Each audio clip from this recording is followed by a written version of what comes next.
رحم اللہ من قرأ الفاتحہ.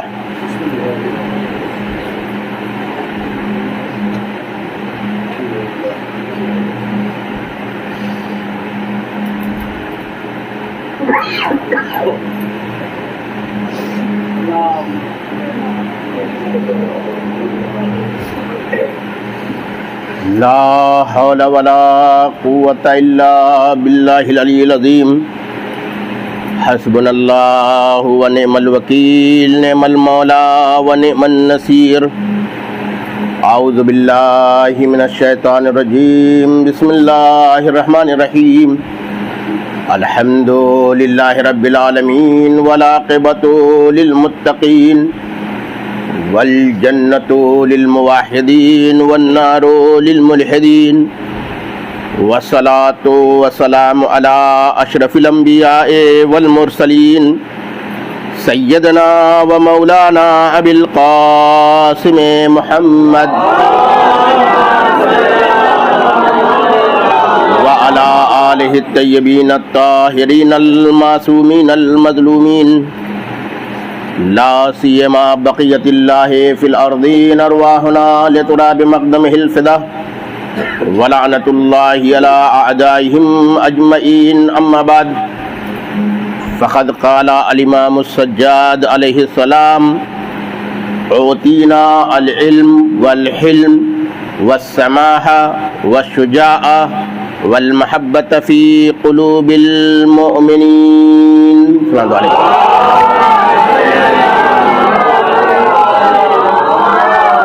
عزیزان گرامی،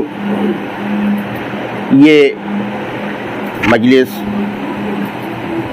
امام سجاد علیہ السلام کے شہادت کی مناسبت سے منعقد کی گئی ہے اور ہم سب ان کی یاد میں بیٹھے ہیں. اور حقیقت یہ ہے کہ یہ فرش جس پر آپ بیٹھ کر کے ذکر اہل بیت کرتے ہیں، یہ فرش در حقیقت امام سجاد اور جناب زینب کی کاوشوں کا نتیجہ ہے. عام طور سے ہمارے یہاں جو لوگوں کا نظریہ ہے امام سجاد کے بارے میں وہ ذرا اچھا نہیں ہے. مثلاً ہمارے ہاں امام کا تصور کیا ہے؟ ناتواں، کمزور، بیمار، لاغر، ہے نا؟ کیا واقعاً وہ ناتواں تھے؟ جس نے بنی امیہ کی چولیں ہلا دی ہوں وہ ناتواں ہے؟ جس نے وراثت انبیاء کی حفاظت کی ہو وہ ناتواں ہے؟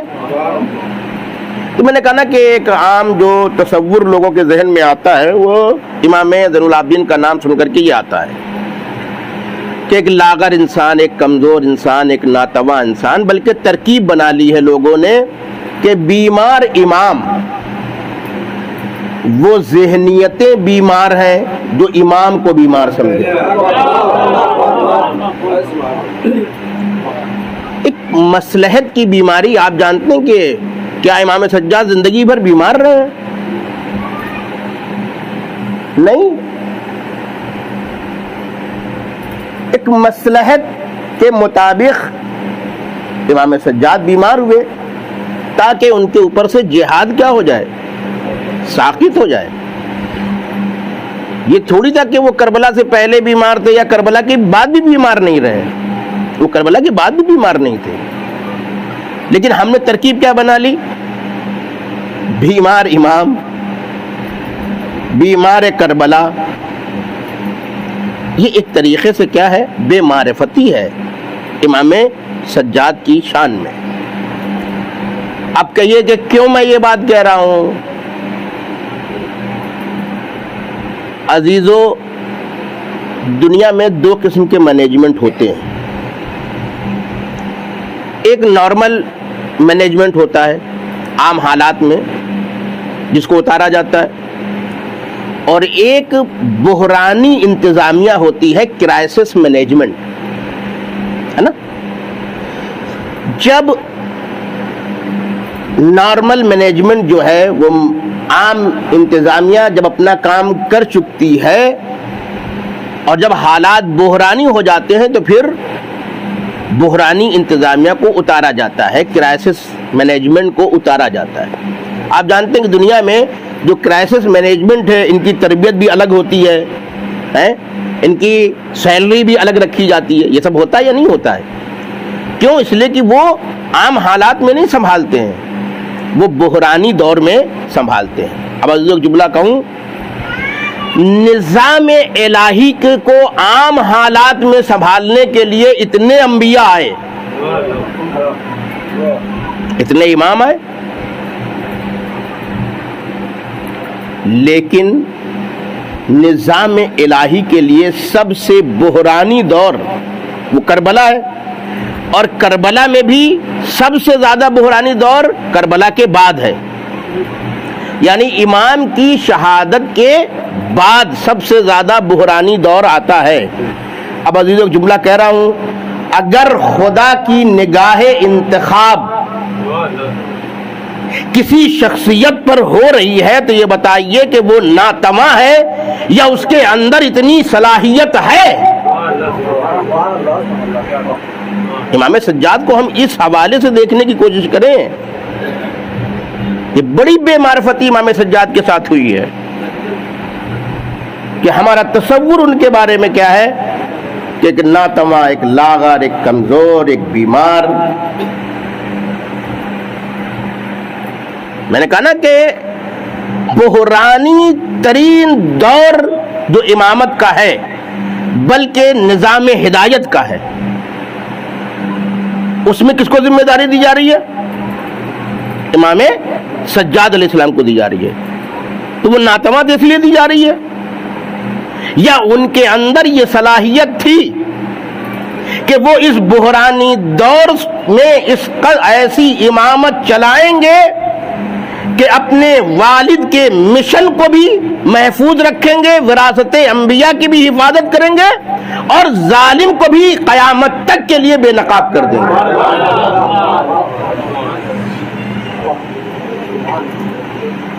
حقیقت یہ ہے امام سجاد علیہ السلام بہت ہی شجاع انسان کا نام ہے، بہت ہی بہادر انسان کا نام ہے، بہت ہی حوصلے والے انسان کا نام ہے۔ میں آپ سے ایک عام بات کہہ رہا ہوں، کسی کے گھر میں ایک موت ہو جاتی ہے، وہ گھر جو ہے وہ بحران کا شکار ہو جاتا ہے نہیں ہو جاتا ہے؟ ایک موت ہو جائے کسی کے گھر میں اور خاص طور سے وہ کمانے والا ہو تو وہ بحران کا شکار ہو جائے گا نہیں ہو جائے گا؟ ہو جاتا ہے نہیں ہو جاتا؟ اگر وہ باکمال ہو اپنے فیملی کے لیے تو وہ گھر پیچھے چلا جاتا ہے۔ آپ بتائیے کہ امام سجاد علیہ السلام کے فیملی کے تمام لوگ مار دیے گئے ہیں۔ آپ دوسرے زاویے سے مت سوچئے، اس زاویے سے سوچئے کہ کربلا کے بعد امام سجاد کو اپنی فیملی چلانا ہے یا نہیں چلانا ہے؟ فیملی چلانا ہے۔ میں ابھی ان پہلوؤں کو نہیں ذکر کر رہا ہوں کہ ان کو امامت کرنی ہے، انہیں تشیع کی حفاظت کرنی ہے، انہیں اللہ کے دین کو دنیا اور آگے بڑھانا ہے۔ ہم ان سب باتوں کی بات نہیں کر رہے ہیں، ابھی ہم صرف ایک فیملی کی بات کر رہے ہیں کہ اگر ایک فیملی میں ایک قائد انسان کی موت ہو جاتی ہے اور وہ باکمال ہو، ایک جوان کی موت ہو جائے تو وہ فیملی کیا ہو جاتی ہے؟ پچھڑ جاتی ہے، وہ اس غم سے ابھر نہیں پاتی ہے، بہت دنوں تک اس غم کے اندر کیا رہتی ہے؟ نڈھال رہتی ہے۔ اس کا اگر اس کے اندر حوصلہ بھی ہوتا بھی اس کو کام کرنے کا جی نہیں چاہتا ہے۔ ایک جوان مر جاتا ہے اچھا خاصا کہ باپ جو واقعاً سماجیات میں بڑھ چڑھ کے حصہ لیتا تھا، پتہ چلا بیٹے کے انتقال کے بعد وہ کیا ہو گیا؟ گوشہ گیر ہو جاتا ہوتا ہے۔ آپ نے دیکھتے رہتے ہیں، آپ یہ تمام مثالیں آپ کے سامنے آتی ہیں کہ وہ واقعاً گوشہ گیر ہو جاتا ہے۔ میں امام سجاد کے حوالے سے گفتگو کر رہا ہوں کہ آپ سوچئے کہ جس کے گھر کے با کمال ترین انسان شہید کر دیے جاتے ہیں. والد، چچا، رشتہ دار، عزیز وقاری بھائی، چچا زاد بھائی اور رشتہ دار، پھوپھی کی اولاد، یہ سب شہید کر دی جاتی ہیں. اس کے باوجود بھی امام سجاد علیہ السلام، عام تصور لوگوں کا یہ کہ وہ گوشہ گیر ہو گئی، ایسا نہیں ہے. وہ گوشہ گیر بھی نہیں ہوئے، وہ کنارے بھی نہیں گئے، وہ سماج میں بھی رہے، انہوں نے ظالم کا مقابلہ بھی کیا، انہوں نے دین کو دنیا تک پہنچایا بھی. یہ تمام کام امام سجاد نے کیے ہیں. اب عزیزو، ایک جملہ میں کہہ رہا ہوں کہ تاریخ لکھتی ہے کہ کربلا کے بعد نظام دین صفر کی منزل میں آ گیا تھا. یہ مورخین نے لکھا ہے. یعنی تشیع، اگر ہم شیعت کے حوالے سے کہیں تو شیعت زیرو کی منزل پر آ گئی تھی. اب آپ دیکھیے کہ اس شیعت کو کہ جس کو مورخین لکھ رہے تھے کہ کربلا کے بعد وہ صفر کی منزل پر آ گئی، اس کو اپنے پیروں پہ کھڑا کر کے اور دنیا تک پھیلانے کا کام کس نے کیا؟ امام سجاد نے کیا.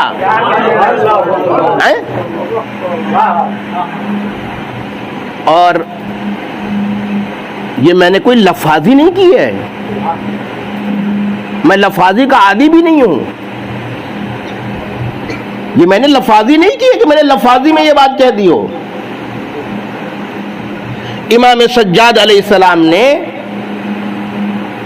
زیرو سے کام کیا. اصلاً یزید اور یزیدیت یہ سوچتی تھی کہ ہم نے خاندان نبی کے ساتھ جو کام کیا ہے، اب یہ اصلاً ابھر نہیں پائیں گے، کہ ابھر ہی نہیں سکتے. اب ان کے خیال میں ہم نے کھیل ختم کر دیا. اس کو کھیل ہی سمجھ رہے تھے، اس نے لفظی کھیل کا استعمال کیا ہے. لعبت ہاشم بالملک، یہ ہاشم کا ایک کھیل تھا. توجہ چاہے رمضان گرامی، امام سجاد علیہ السلام نے زیرو سے کام کیا، صفر سے کام کیا، اور اس صفر سے کام کر کے اپنی شخصیت کو بھی اور شیعت کو بھی اور دین کو بھی اس منزل پر پہنچایا. توجہ چاہ رہا ہوں بھائی، کربلا کے بعد یہ پوزیشن لکھی گئی تھی کہ لوگ امام سے کنارہ کش رہتے تھے، ہے نا. میں نے کہا نا کہ مسئلہ زیرو کا پہنچ چکا تھا، لوگ کنارہ کش رہتے تھے. خوب ان کو جوڑنا، آدمی یہ سوچتا تھا کہ جب یزید اولاد رسول کو نہیں چھوڑا تو ہماری کیا حیثیت ہے. اتنا ڈر گیا تھا. آپ جانتے ہیں نا کہ اقتدار جو کام کرنا چاہتا ہے وہ ڈر اور خوف کے ذریعے سے کرتا ہے. اب یزید نے کتنا خوف پیدا کر دیا تھا. بھائی امام حسین کوئی معمولی شخصیت تھی، پیغمبر کے نواسے کو اور اس کے پورے گھرانے کو بڑی ہی بے دردی کے ساتھ تہ تیغ کر دیا گیا. آیا امت میں کسی کے اندر جرأت تھی کہ وہ اس کے خلاف کھڑا ہو جاتا؟ ڈر اس قدر بیٹھا دیا گیا تھا کہ لوگ امام سجاد سے ملاقات نہیں کرتے تھے. لیکن انہی امام سجاد نے اپنی کوششوں سے ایسا کام کیا کہ جہاں لوگ بچتے تھے وہاں دنیا نے یہی دیکھا وہ منظر بھی کہ حاکم وقت بھی حج کر رہا ہے اور امام بھی حج کر رہے ہیں. توجہ کہہ رہا ہوں بھائی، حاکم وقت آیا ہوا ہے ہشام، وہ بھی حج کر رہا ہے، اور امام سجاد بھی جاتے ہیں اور وہ بھی کیا کر رہے ہیں؟ حج کر رہے ہیں. جو اقتدار میں ہے، لاہو لشکر کے ساتھ آیا ہے، ہٹو بچو کا نعرہ لگانے والے ہیں، وہ جب جاتا ہے کہ حجر اسود کو چومے تو اس کو راستہ نہیں مل رہا ہے. توجہ چاہ رہا ہوں، دیکھیے میں آپ کو کہاں لے جانا چاہ رہا ہوں.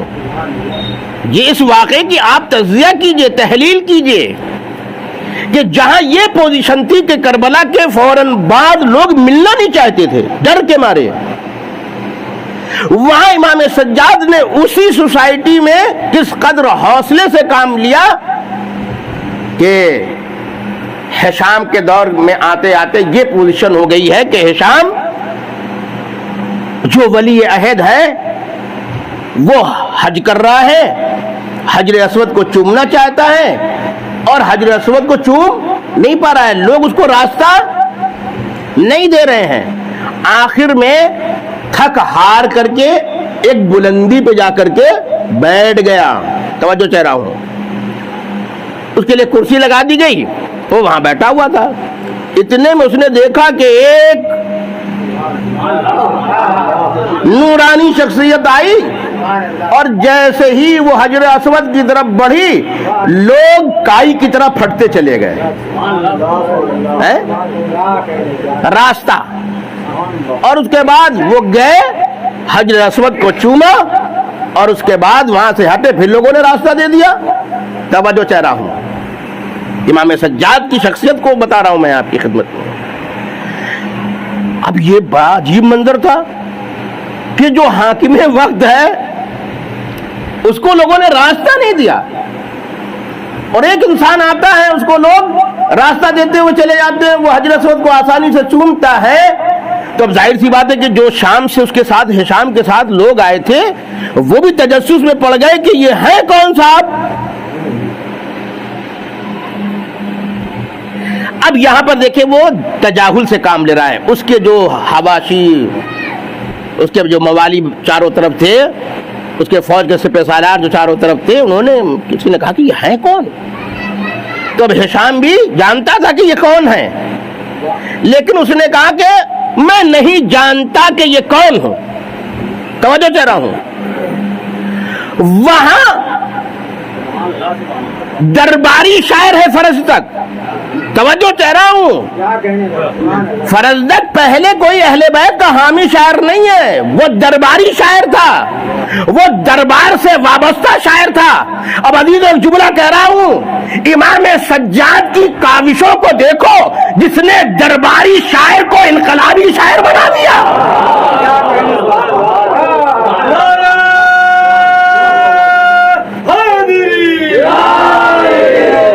درباری شاعر تھا.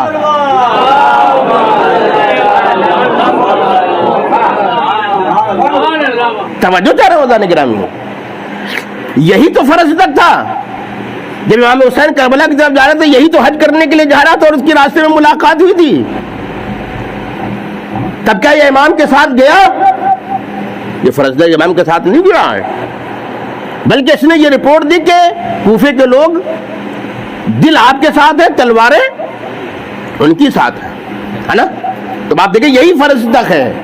میں آپ کو بتانا چاہتا ہوں کہ امام سجاد نے کیا کام کیا ہے. یہی فرزدق جو امام حسین سے ملتا ہے کربلا سے پہلے اور ساتھ میں نہیں جاتا ہے، یہ بھی بتاتا ہے کہ لوگوں کے دل آپ کے ساتھ ہے لیکن تلواریں آپ کے خلاف رہیں گی. یہ آپ کا ساتھ تو نہیں دیتا ہے نا.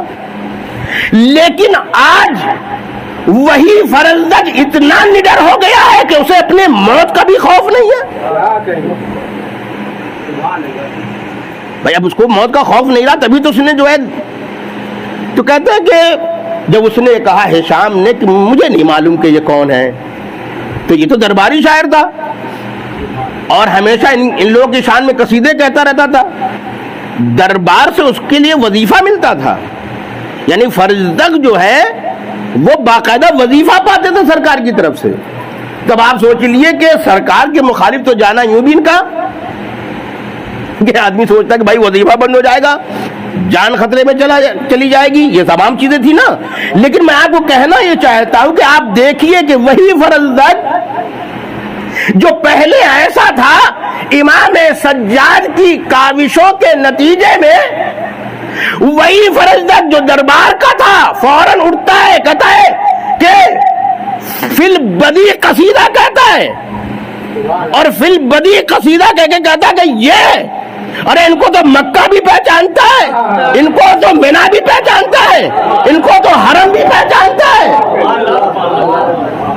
بہت بڑا قصیدہ جو ہے وہ ہشام فی البدی کہتا، پہلے سے کہہ کے لایا نہیں تھا۔ توجہ چاہ رہا ہوں، جرأت چاہیے یا نہیں چاہیے ہشام کے سامنے، جبکہ وہ جہالت کا اعلان کر رہا ہے؟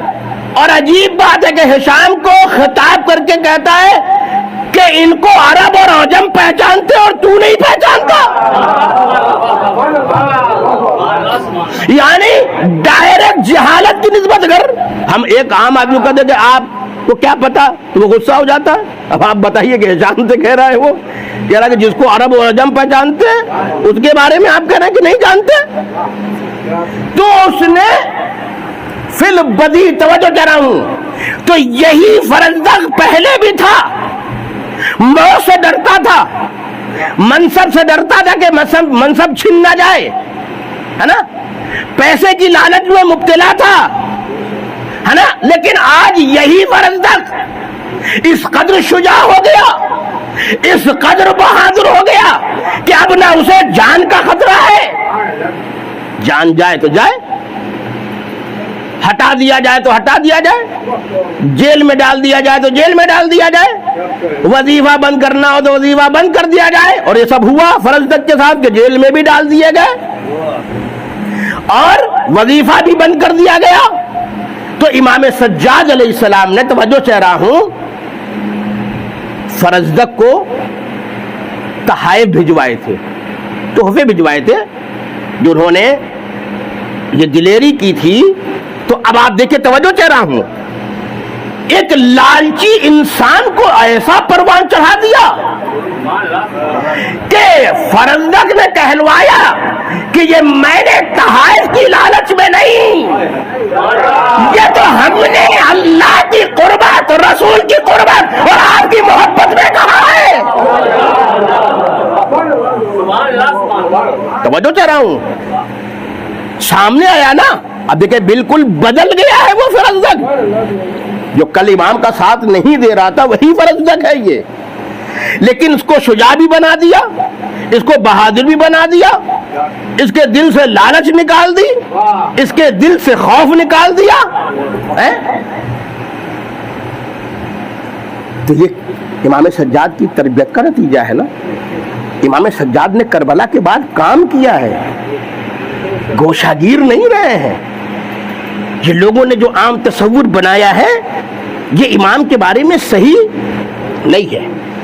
اب یہاں تک اگر آپ نے میری بات سن لی ہے تو جلدی جلدی بات کو سمیٹ کر کے اور سوچی، جو دربار یزید میں یزید کے مقابل میں کھڑے ہو کر کے گفتگو کرے وہ کمزور انسان ہے، وہ ناتواں انسان ہے۔ یزید کے دربار میں خطبہ دیا امام نے، اور ایک جو وہ خطبہ دیا ہے اسی کا میں نے یہ ایک جملہ آپ کی خدمت میں پیش کیا ہے، جس میں آپ نے یہ اعلان کیا کہ اللہ نے ہمیں عطا کیا ہے علم۔ اسی دربار یزید میں جو خطبہ دیا اس کے اندر کا یہ حصہ ہے، اوتینا العلم، اللہ نے ہمیں علم عطا کیا ہے، اور کیا عطا کیا ہے؟ حلم۔ علم کے بعد دوسری چیز کیا ہے؟ حلم، قوت برداشت۔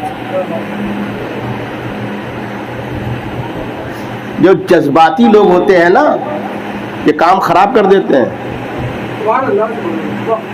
علم کے ساتھ کیا ہونا چاہیے؟ حلم ہونا چاہیے۔ خدا کی قسم پوری تاریخ ائمہ پڑھ لیجئے، جو اصحاب امام کے رازدار بنے ہیں ان کی صفت یہ تھی کہ وہ رازدار تھے، اور رازدار انسان تب بنتا ہے جب حلیم ہوتا ہے۔ سمجھ رہے ہیں؟ حلم۔ آج ہماری سوسائٹی کی بہت بڑی خرابی یہ کہ ان کے اندر علم نہیں رہا، علم نہیں رہا۔ آج گھروں میں لڑائیاں کیوں ہو رہی ہیں؟ کیونکہ قوت برداشت ہی نہیں ہے. ارے جو اپنے باپ کی سننا برداشت نہیں کرتا تو دوسرے کی کیا سنے گا؟ مگر یاد رکھو سننا تو پڑے گا. گھر کے بزرگ کی نہیں جا سنو گے تو آفس میں بانس کی ڈانٹ کھاؤ گے. وہاں سن لیتا ہے اور چپ رہتا ہے. یاد رکھیے یہ سب نظام کائنات ہے. باپ کی نہیں سنتے اللہ اس کا بھی انتظام کرتا ہے. ایسے ایسے تو سنواتا ہے نا کہ ہوش ٹھکانے آ جاتے ہیں انسان کے. اپنے بڑے بھائی کی نہیں سنتا ہے اللہ کہتا ہے ہم انتظام کرتے ہیں تمہیں ایسے ایسے تو سنواؤں گا. چچا کی نہیں سنتا کہا میں تم کو بتاؤں گا. بڑے غرور کے اندر آ گئے ہو تم, بڑے گھمن کے اندر آ گئے ہو تم. تمہارا گھمن تو چکنا چور کرنا یہ ہمارا کام ہے. قوت برداشت کے بغیر زندگی نہیں چل سکتی. اصل امام نے کہا کہ اللہ نے ہمیں کیا دیا؟ علم. اور علم کے بعد کیا ہے؟ حلم.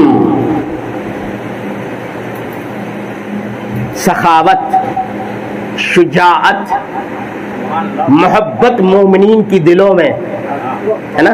ارے جو کہا تھا وہ ہاتھ بھی سچ ہے یا نہیں سچ ہے؟ یہ فرش میں اس گرمی میں آپ بیٹھے ہوئے کائے کی وجہ سے بیٹھے ہیں؟ ایسی محبت کسی کو ملی؟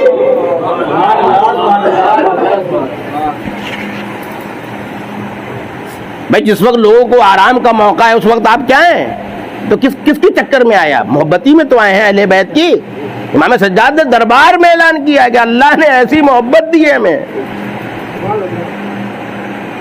اس کو فخریہ بیان کیا امام نے. بہرحال میں کیونکہ ساری چیزوں کو تو بیان نہیں کر سکتا ہوں, لیکن آج صرف علم اور حلم کے حوالے سے گفتگو کر رہا ہوں. اللہ نے ہمیں علم دیا ہے اور اللہ نے ہمیں کیا دیا ہے؟ حلم دیا ہے. اب میں ایک جملہ آپ کے حوالے کر رہا ہوں, اس کو سمجھیے گا تو سمجھیے گا, نہیں سمجھیے گا تو تب بھی کوئی بات نہیں ہے. اصل یزید کی خود پلاننگ کیا تھی؟ دیکھیے ان کی جو پلاننگ یہ تھی اس کے مطابق اصلاً آل رسول کی کوئی فرد بچنی نہیں چاہیے. ان کی یہ پلاننگ تھی. اصلاً اہل بیت کی کوئی فرد بچنی نہیں چاہیے. یہ ان کی پلاننگ تھی. اور دلیل میں دے رہا ہوں. آپ یہ سوچیں کہ امام سجاد جب اسیر ہو کر کے ابن زیاد کے دربار میں گئے تو اس نے پوچھا کہ یہ کون ہے. جب یہ تعارف کرائے گا کہ علی بن الحسین ہے تو کہا کہ اچھا کیا حسین کا کوئی بیٹا بچ گیا ہے؟ یہ جملہ کیا بتا رہا ہے؟ کہ ان کی پالیسی کے مطابق کوئی بچنا نہیں چاہیے. اور یہی جملہ ابن یزید کے دربار میں بھی پیش آتا ہے. یہی جب تعارف کرایا گیا کہ یہ علی ابن الحسین ہے تو وہاں بھی تعجب کیا گیا اور ابن زیاد نے قتل کرنے کا حکم بھی دیا. تو تمام باتیں میں تفصیل میں نہیں جانا چاہ رہا ہوں کیونکہ مجھے کچھ اور باتیں آپ کی خدمت میں کیا کرنا ہے؟ عرض کرنا ہے. ان کی پالیسی یہ تھی کہ نسل رسول کو ختم ہو جانا چاہیے. خود نہیں کر سکے امام سجاد بچے, جسے اللہ بچانا چاہے اسے کون؟ جو کوثر کا مصداق ہو. ارے ابتر والے کوثر کو ختم کر دیں یہ ناممکن ہے. اس لیے اللہ نے کہا ایک بچے گا لیکن میں اسے ایسی برکت دوں گا کہ دنیا سعادت سے چھلک جائے گی. پوری دنیا میں آپ دیکھیے امام حسین علیہ السلام کے ایک فرزند بچے نا, اس کو کہتے ہیں برکت. اصل امام حسین کی شہادت کے بعد اللہ نے ایک چیز جو انہیں عطا دی کی وہ کیا ہے؟ نسل میں برکت. نسل میں برکت کا مطلب سمجھ گئے آپ؟ ایک فرد تھا لیکن اس سے کیا ہوئی؟ اس قدر برکت ہے کہ پوری دنیا میں سعادت چھلک رہے ہیں.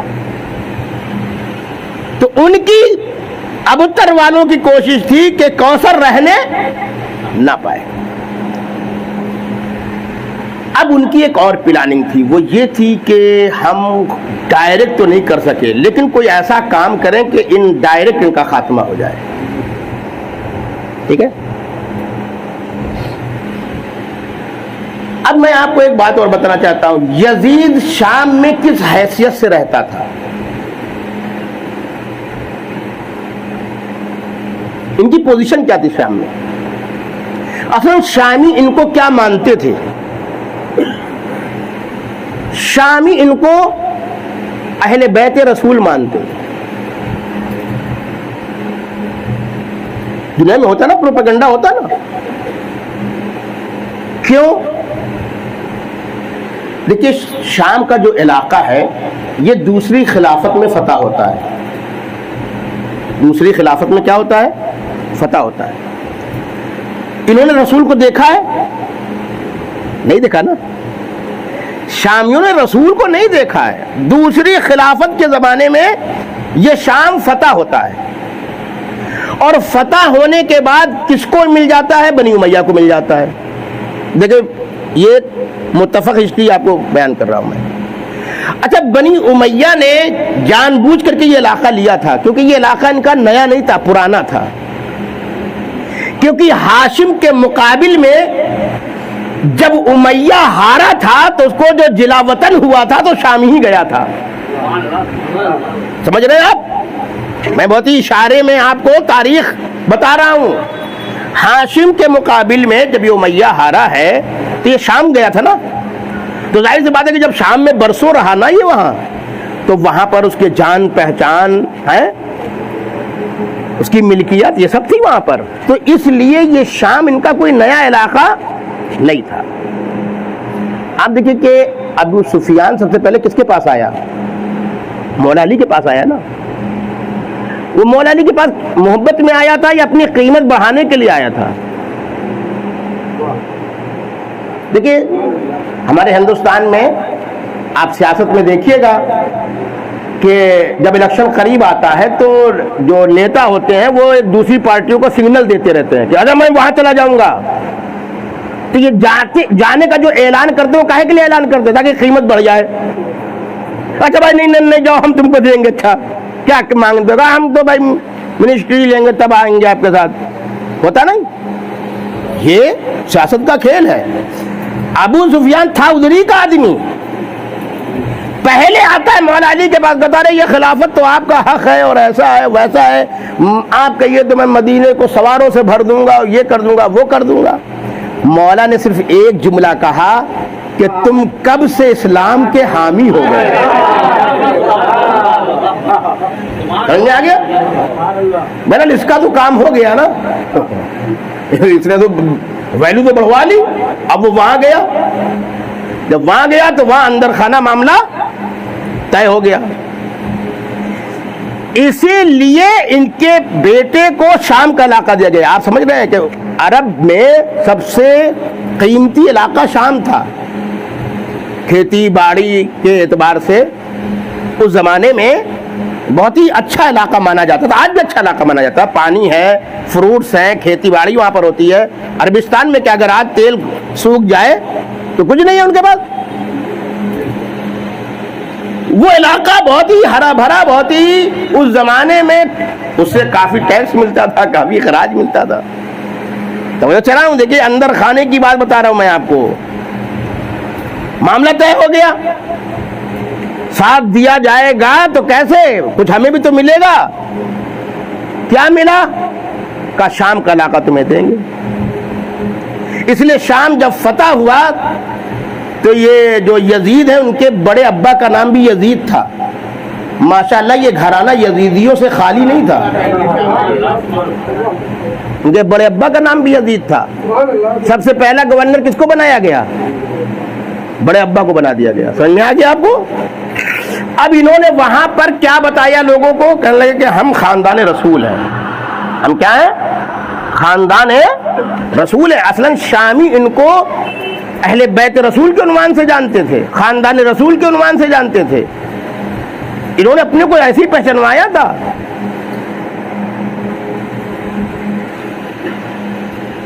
اس کے بعد جب یزید مر گئے،